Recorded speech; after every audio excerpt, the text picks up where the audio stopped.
here's the UK, and here is Manchester, in a little corner of the northwest of England, and Salford is almost a city on the edge of the city, and that's where I am, in there. Of course, there's a very important invisible line on this map, which goes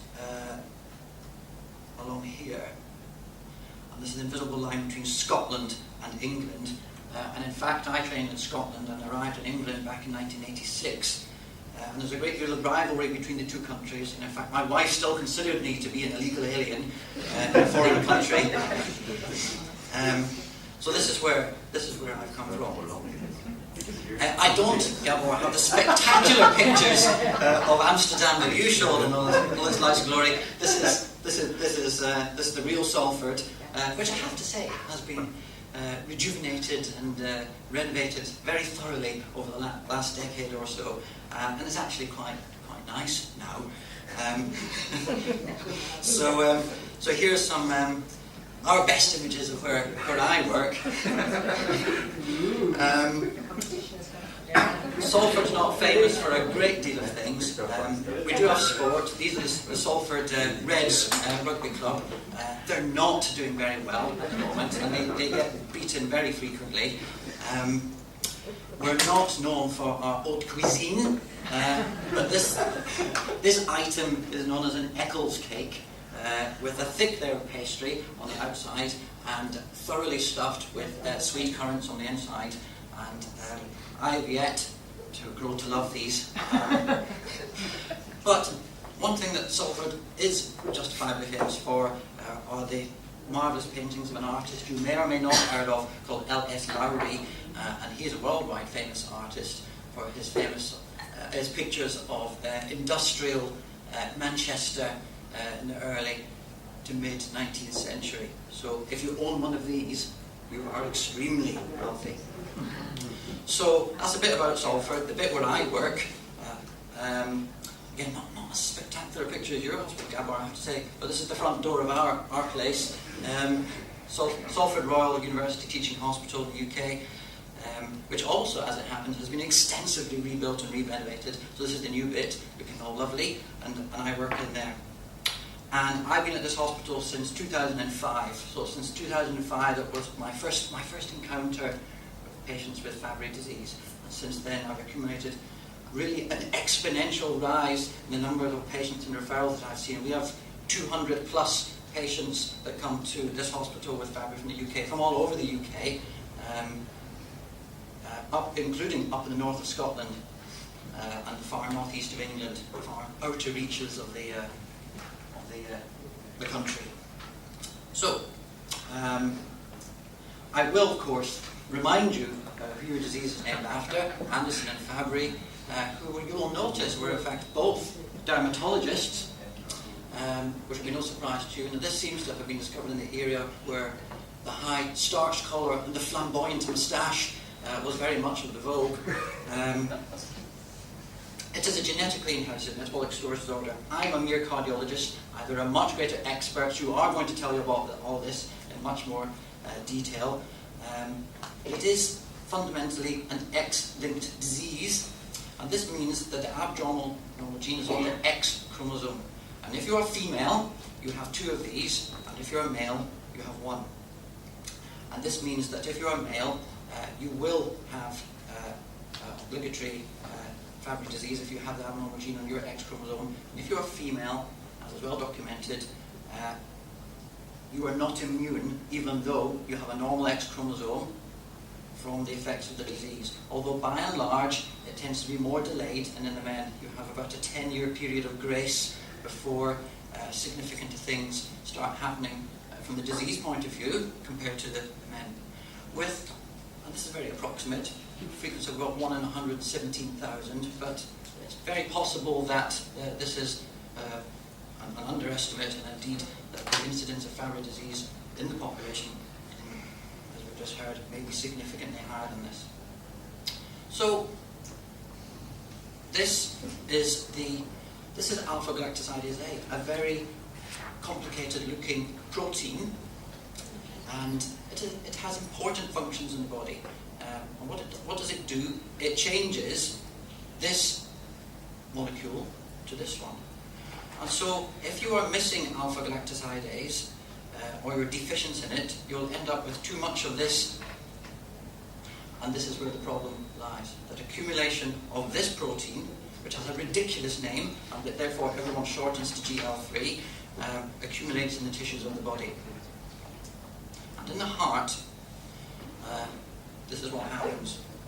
And so on the left, we see, and actually I'm very grateful, Gabriel, you showed a nice picture of a normal heart cells, which I guess in retrospect I should have done, because this is heart muscle, this is abnormal with Fabry abnormalities, and where the black arrows are pointing to are spaces around the nucleus of the cell that are abnormal. And if you zoom in to individual cells, you see here the, what have I done?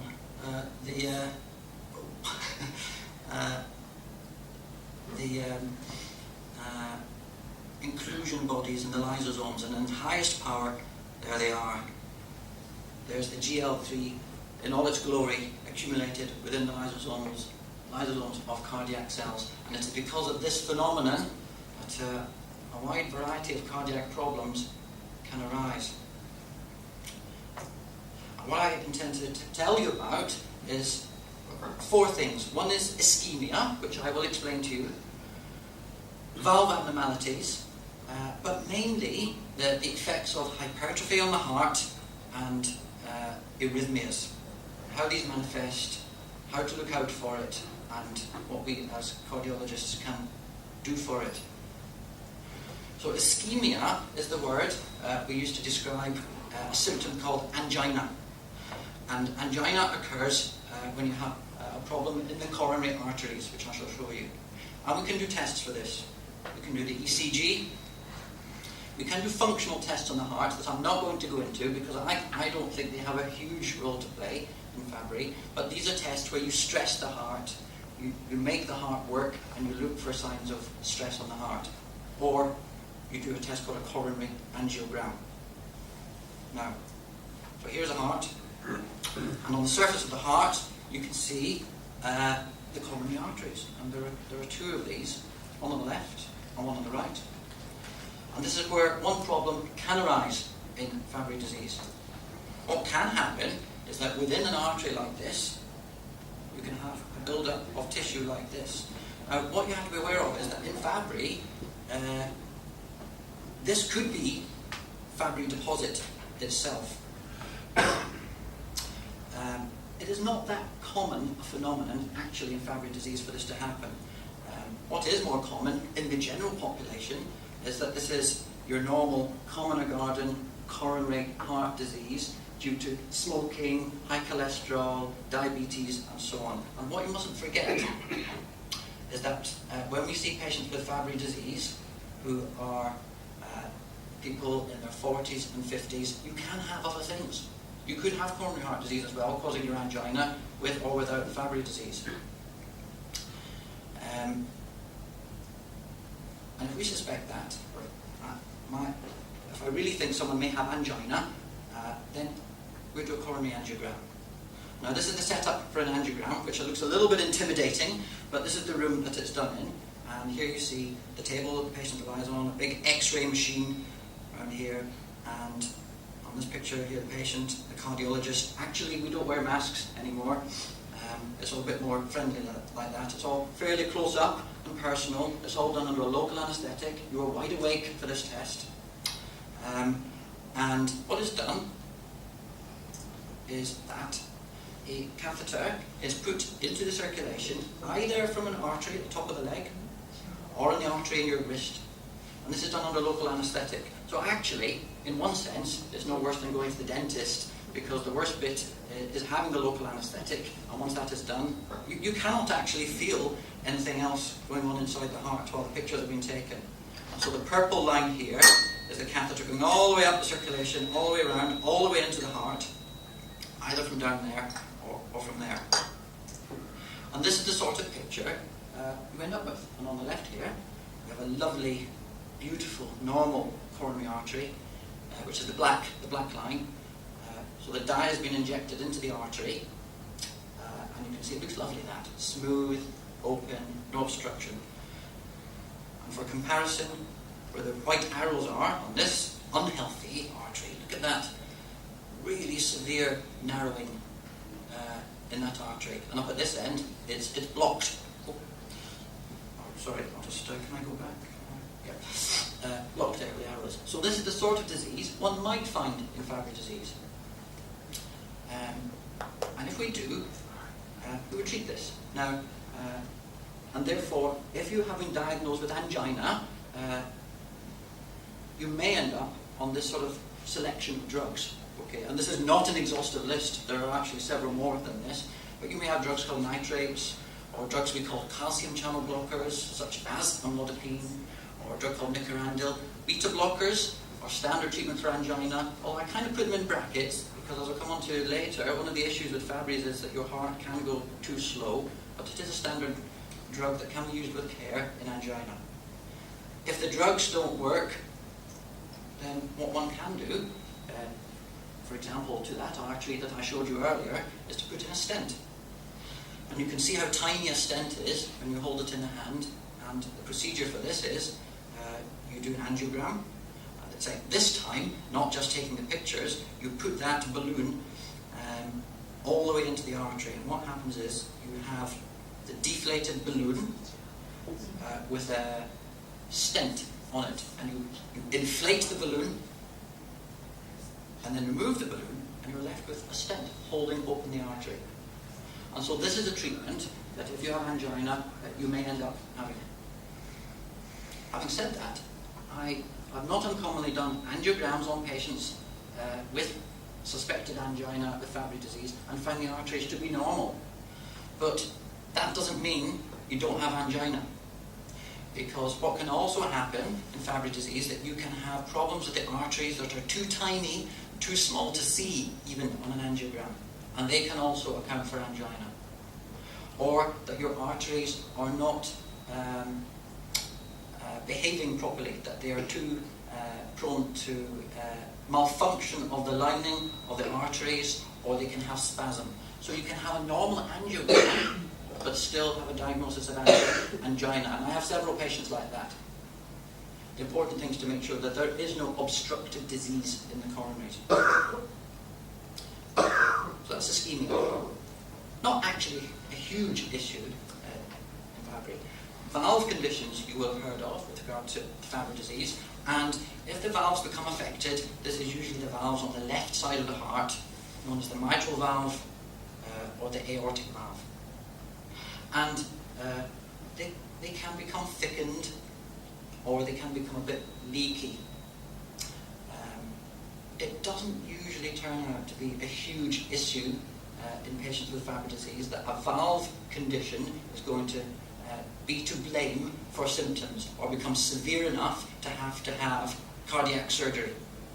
But there are observations that we make, and other things that we see, such as enlargement of the root of the aorta, which I shall show you, effects on the small chambers of the heart, not the main pumping chambers, the atria, and also this phenomenon of diastolic abnormalities, which I'll mention again later.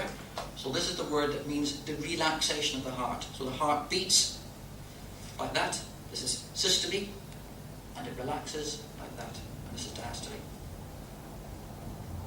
And when that goes wrong, as it often does in patients with left ventricular hypertrophy, then this can account for a variety of symptoms.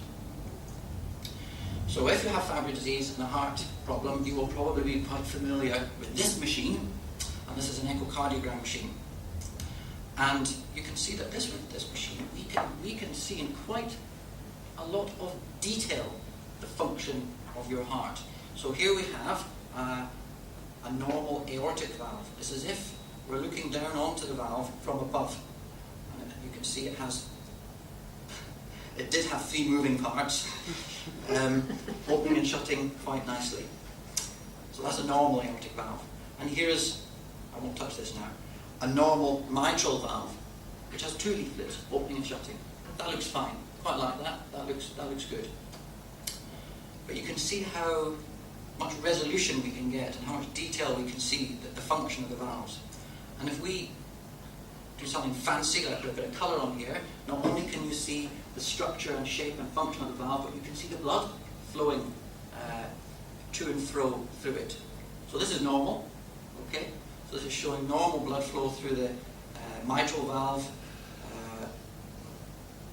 Very sensitive this here, and the aortic valve up there. And compare that to this one. So I hope you'll believe me, it's where the little pointer is now, that little blue white speckly jet. So that's a bit of leakage through the aortic valve.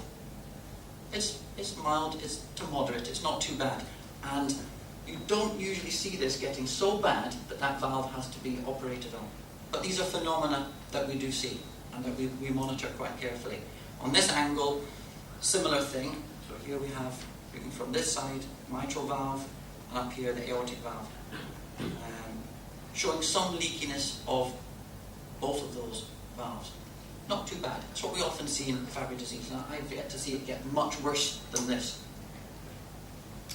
So the valve problems are there, and they're observed. What I think is of more significance is the left ventricular hypertrophy, which I'm sure you're all aware of. And again, it's the ECG, it's the echocardiogram, and the cardiac MR scan, which are the mainstay of discovering this and monitoring it. So the ECG, you may or may not be familiar with it. There's no big deal having an ECG. You have a few stickers put on your chest and your arms and your legs, and you end up with an A4 piece of paper that looks a bit like this. The one on the top left, you can take it from me, is normal, and the one on the bottom right, you can take it from me, is definitely abnormal. And you can see what we're looking at here is the size of these complexes. So see how this is huge, big spike here compared to a normal looking one here, and this feature here, where these all have a different shape compared to normal ones here. This is very typical of left ventricular hypertrophy, plus other subtle features on that ECG that are very characteristic. You may have heard of. That this interval from here to here is too short. This is very typical Fabry. If I see an ECG like that, even if the echocardiogram turned out to be normal, which could happen, then I would remain convinced that this person has cardiac involvement from their Fabry disease. The ECG is of critical importance. I have to say, I'd be slightly surprised if the echocardiogram was normal, but it can occur. You can see people with Fabry disease and other cardiomyopathies that have a severely abnormal ECG like this, and yet not much to show for it on the echo. So, if we compare this normal echo to this, now I hope you will see, I can point out to you the difference here between the normal one on the top left and the Fabry one on the bottom right, that you can see how thick and chunky is the left ventricle. So it's this here. Compare that thickness there to that there. See that? And that's not unusual. I'm not showing you a rarity here that I plucked out from the archive. This is a fairly common phenomenon in people with cardiac involvement of their Fabry. So this person I would consider has quite significant left ventricular hypertrophy, and it's the sort of echo you would expect from that previous ECG. Looking at it from another angle, again, this you've turned the heart round and sliced through it from another angle, so we're looking at the ventricle in what we call a short axis, thick and chunky. We've got the mitral valve, as it happens in the middle there as well, but a thickened and abnormal left ventricle, typical Fabry disease. And from this angle, same thing. And we can quantify this, so you can measure all that and get a whole lot of numbers. You may see these numbers reported in your cardiologist's report,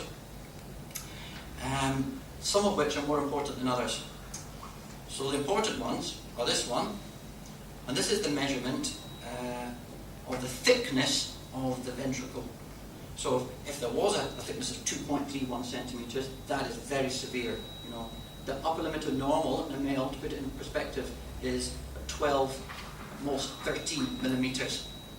Okay, and you can do a bit of maths, and what the computer does, and calculate the mass of the left ventricle, and 483 grams is quite heavy, but what you have to do is take into account the size of the person on whom you have done the echo. So a small person of 50 kilograms is going to have a naturally smaller heart than, a 22-stone rugby player. Okay, so you take that into account by calculating the left ventricular mass index, i.e. indexed for body surface area. So these are the sort of numbers, again, that you may see reported. And we do them, but you have to bear in mind they're not perfect. I'll illustrate that with this slide. So here are the sort of measurements that will be taken to measure left ventricular hypertrophy. So there's a short axis view, and what we've got here is the thickness here, here, here, and here. Now this is the same patient, okay, as you can see, 1456, and then a minute later 1457. And the point I'm making here is that the numbers are different, right? So very much depends on the accuracy of measurement, the clarity of the pictures, and the skill of the technician. And then the further skill of the person asked to me, usually, to clarify, does this person have left ventricular hypertrophy or not, or is it getting worse or not? So you have to sometimes interpret these numbers with caution, okay? Perhaps a better test in some senses is the cardiac MR. There's an MR machine. So this is one of the scanners where you go, your whole body is in there. It's not that pleasant to test. It takes quite a long time. It's quite noisy, and you're usually right up close to the scanner. However, it gives spectacularly good pictures of the heart. So here are some MR pictures of the heart, and you see they look similar to an echo picture. And here, perhaps better than on echo, I would have to say, you can measure the aortic root. This aortic root is a bit dilated, not a feature again that tends to cause a problem. And we can see that this heart is hypertrophied.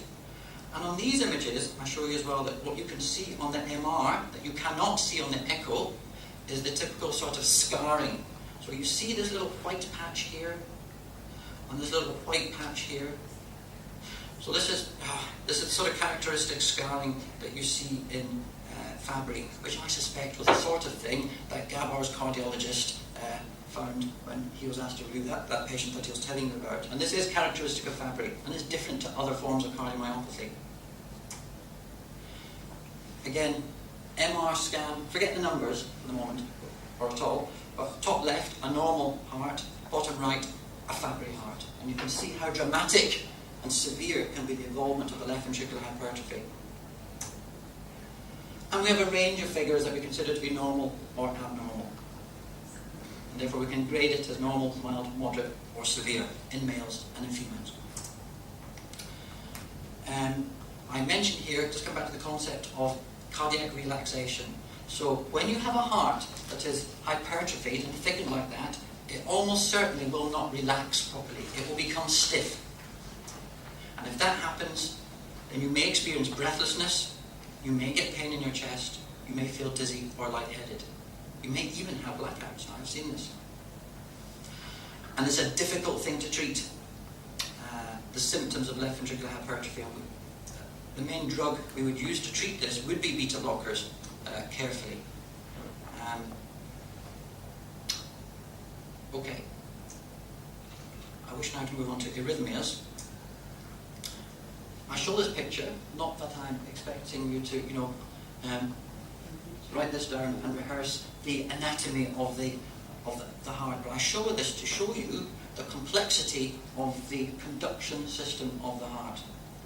There's a lot of components, and it can go wrong at any stage. And this is a particular concern in people with Fabry disease. So, if that goes wrong, the heart may go too slow. And if this happens, we have a heart rate here of about 15 to 20 beats per minute. Okay? And the heart here, these little blips there, there should be one of these after every one.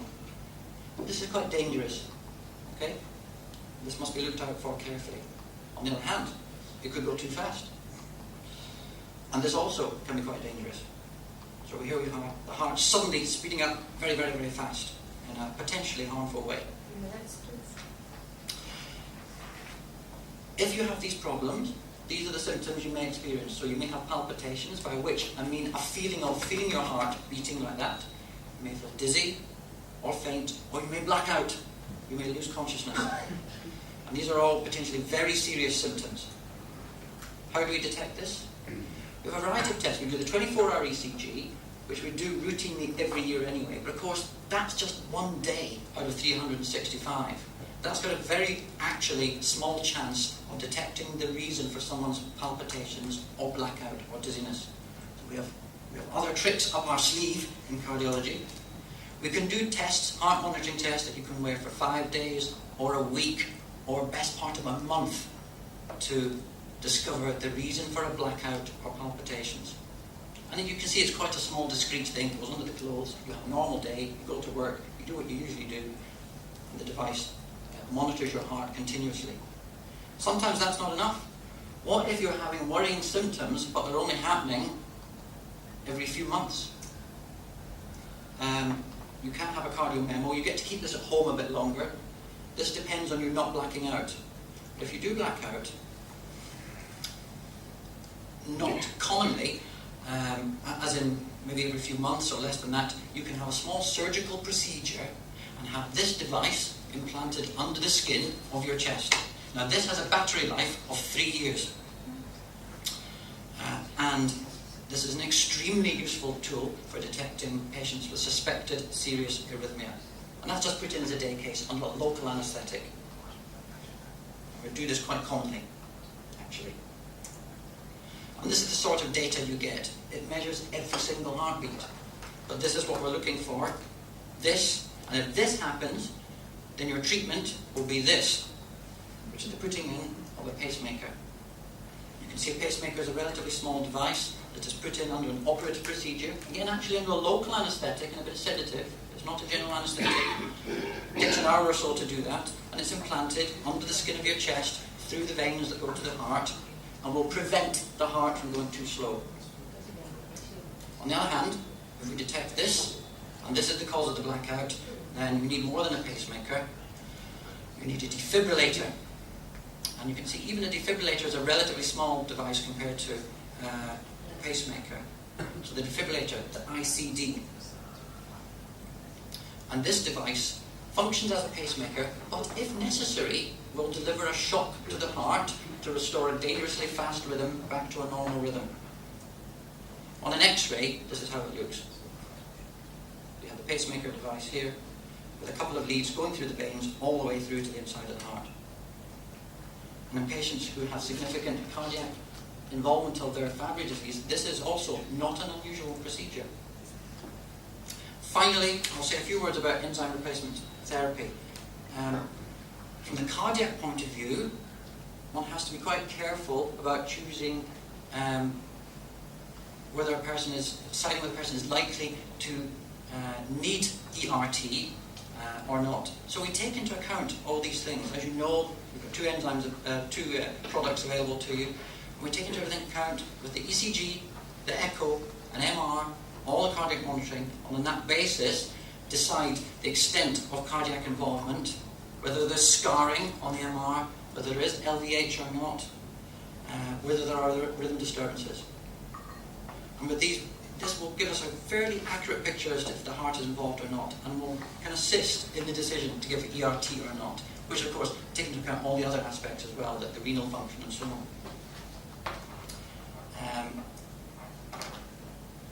Does it work? It does have effects on the heart. It does reduce the cardiac burden of GL3. It can reduce early LVH. We're not sure, really, if by the time you've got severe LVH, and certainly by the time you've got scarring in your heart, whether going on ERT can reverse that. So that's an unknown. That is ongoing research. And what I would say is that prevention is better than cure, and therefore, if you detect the early signs of cardiac involvement, it's best to be aggressive in treatment of that at an earliest stage as possible. Thank you.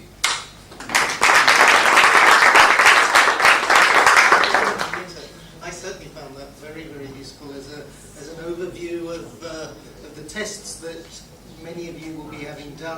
the tests that many of us are being asked to report on and to understand. So it was an excellent way of setting out that groundwork and for using some of the terms that others will be talking about later in the day. Do you have any questions for Peter? Yes. I have a question. So are you prescribing beta blockers to more people for angina or to more people to stabilize rhythm? Rhythm. I would, if I could, to me, if a patient with Fabry has angina, I prefer to avoid. I get a bit twitchy about the rhythm. I really do. The more patients I see with Fabry disease, the more, from a cardiac point of view, the threat to you, from a cardiac point of view, I think is the rhythms. Angina is not pleasant, right. Okay, but if you, and in a sense is easier to manage. And therefore, I'd probably, for angina, deliberately try and avoid a beta blocker if I can. And it makes more sense to use something like a drug that will dilate the arteries, like a calcium channel blocker, like nicorandil or a nitrate, good old nitrate, or amlodipine, because that, in theory, helps the physiology of abnormal Fabry coronary vessels as well. As you said, I think a lot of people have Fabry cardiac issues without angina. And it was my understanding that we're being treated with beta blockers more for rhythm in general than we are angina. You have to be very careful. If I find someone with fast heart rhythms, I will put them on a beta blocker, providing I'm comfortable in my own mind that they're not showing potential for excessive slow heart rates at the other extreme. So you have to be quite careful. Sure. So another question I have is you didn't mention ejection fraction, and so how many? What's the, for instance, just a general percentage of people that have an abnormal ejection fraction versus not with Fabry? I know many of us don't have an abnormal ejection fraction. Well, you see, I deliberately didn't. I even would advise caution with the LV mass index, as I illustrated to you. Now, ejection fraction, the calculation of that number is fraught with technical difficulties. It's not a number that actually is great at giving you an estimate of how strong or how weak is your heart overall. And I think that's fairly accepted in the general cardiology community. And therefore, you probably don't want to get too bogged down in what the numbers are saying month by month or year by year. What is known, which I didn't go into because it's another whole sort of subject, is that you can develop in severe forms of Fabry that you can get heart failure. Ultimately, the heart can weaken and start to enlarge, and that would result in a reduced ejection fraction. But you can calculate or look at heart function by actually another whole set of numbers that are probably better than the ejection fraction as such. The ejection fraction is calculated by looking at one slice of the heart in one frame at one moment, and it's very also operator dependent. So I just advise a bit of caution with interpretation of the numbers that come out of reports sometimes. Thank you. So if we're going to be cautious about the numbers, what do you give a sort of a global overview? Yeah, you can do. You can look at a heart on an MR, on an echo, and without necessarily having to calculate a number, you can say this heart has a normal function, normal systolic contraction and function, and that is a perfectly reasonable thing to do. And you can estimate the ejection fraction. You know, I could look at a heart and say, I could estimate that ejection fraction is at least 50%. And that is probably not any different to comparing it to the actual calculated number on the maths. I've just been under the understanding that with people with Fabry disease, you can have low blood pressure, you can have normal ejection fraction, you can have no angina, no blockage in that respect, and still have complications with your heart, sort of unique to Fabry disease. So you still have, for instance, normal ejection fraction, low blood pressure, heart is functionally great, yet I've had a heart attack and I have a pacemaker and I'm on a beta blocker. So understand all of that. But I think the point for people with, in my perspective, people with Fabry is you can't go by all of the normal measurements because we don't, it's not, it's just as you say, a lot of our disease is in the smaller vessels. That's correct. Most of the things you're measuring in a normal heart patient don't really apply to people with Fabry in a lot of ways. And so, yeah, it's a different kind of puzzle. Yes, and in particular, you need good vigilance over the detection of arrhythmias. If there's one thing that I've seen over the years is people who have maybe relatively little to find on the tests, but once I have a Fabry patient on my books, they don't get let go. You know, they're followed up for life in that respect. Thank you. Thank you very much, Peter. Thank you. And yes, I think we should